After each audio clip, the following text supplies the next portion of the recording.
Close your eyes. It's time for Fishcenter. 708 794 6386 is our number.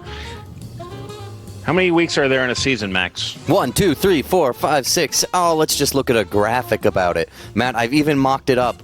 Question mark at the end. Isn't that fun to see? Yeah.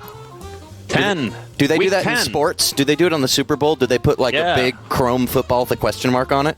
Yep. It's sick, dude. Week 10 of the summer season drawing to a fiery conclusion. Yeah. Everyone says it's going to be TZ2 because TZ2 has, what, 6 out of these 10 weeks? Yeah, I mean, let's look at the rougher graphics, Matt. We have a two-pointer for TZ2, right? A 2, 2, 2, 2, 2. I mean, TZ2's got the most crowns. TZ2's in it. TZ2 is against someone else. We know this. TZ2 does not automatically win, though. But no, there is what we call a runner-up. Now, what does that mean normally in sports, Matt? Person who comes in second. The biggest loser, some say. But who are the options? Looks like Tabitha's won once, and then it looks like Mimosa's won once. Circle this so people know what you're talking about. So if Mimosa doesn't place in second or first, that's a 5v5, which means we'd have to do a team coin quest to choose which one of Mimosa or Tabitha goes into the star spot. Matt, back to you.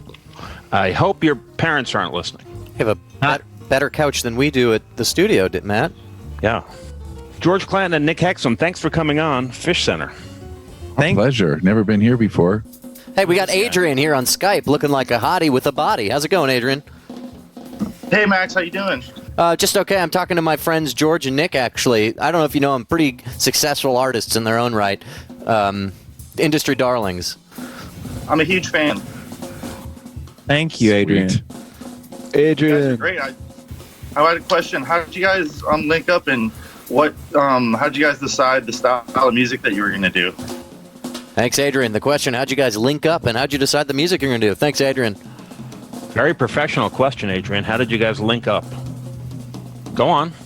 One of 311's roadies was a fan of George and sent me a picture of George performing in the 311 shirt. And then I started checking out his music, and our mutual friend Evan said, George is coming to the show tonight. So I had him backstage, and we hung out and talked a little while, and I was like, let's make some music together. And he thought I was just joking around, trying to be nice, but then I kept harassing him until he sent me a demo that went on to become the song Topanga State of Mind. So once he explained to me how he makes music, then I was like, oh, okay. So I made a lot of lyrics that were about like nostalgia, like looking back at formative years. The good old days. The good old days. Basically, I'm a one-trick pony. I can only do one thing. What thing is that?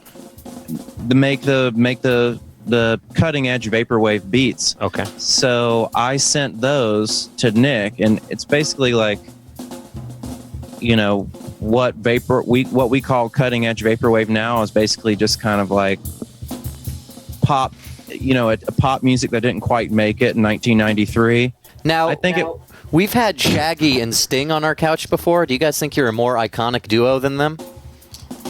Where's Shaggy and Sting now? Not on the show.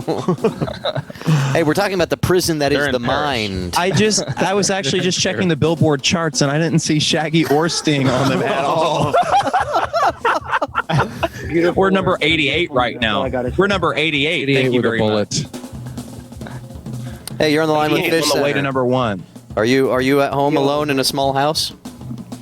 Currently, I'm in an apartment here in Austin, watching the stream live, having a good time. Nice. Go ahead with your question, sir, for George and Nick. George and Nick, wow. Think of one. What's next for y'all? I mean, this album is just the most perfect summer album I probably ever got a chance to listen to, and I feel like you guys could make some more good music, and I just want to know if anything is in the works or in plans. You're putting a lot of pressure on them, dude. Yeah, I'm nervous now. Well, I think we kind of both discussed that we were going to just kind of retire from music because we've peaked now. Go out on top. Just go out. Right now we're at number 88. It's only downhill from here. So just while we're at the top, check out. You started at the bottom anga, now you're at the top anga, and you don't want to go back.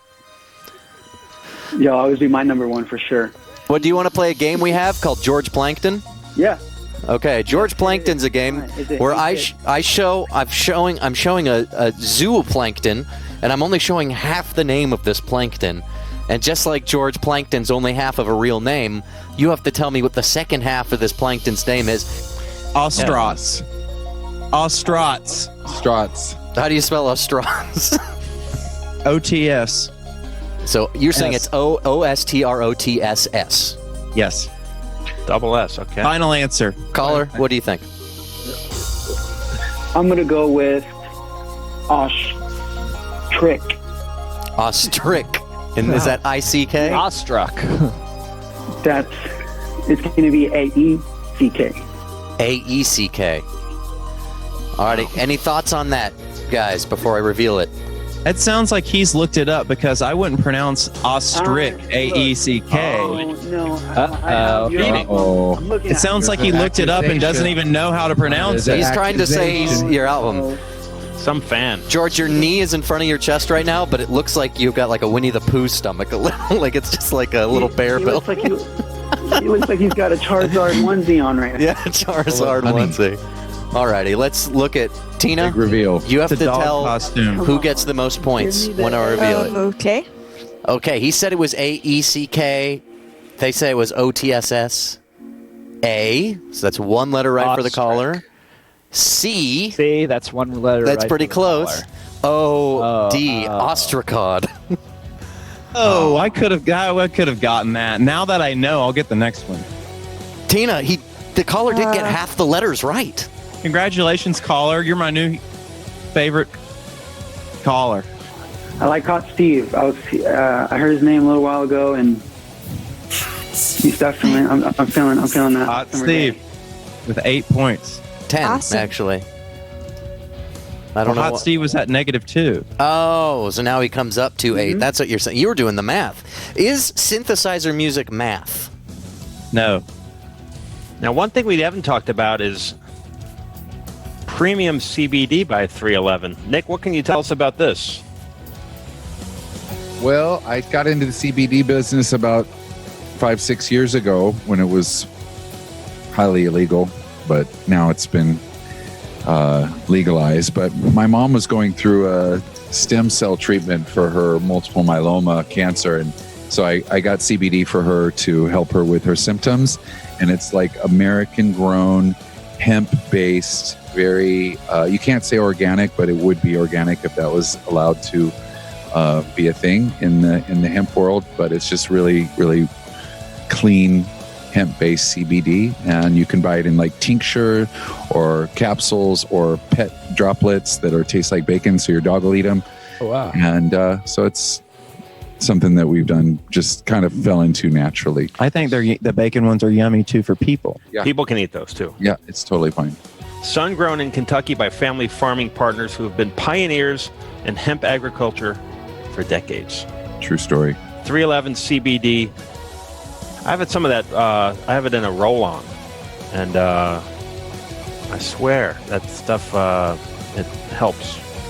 Helps with inflammation for me a lot. Max, you should try it. They've come here together to promote their album, George Clanton and Nick Hexum.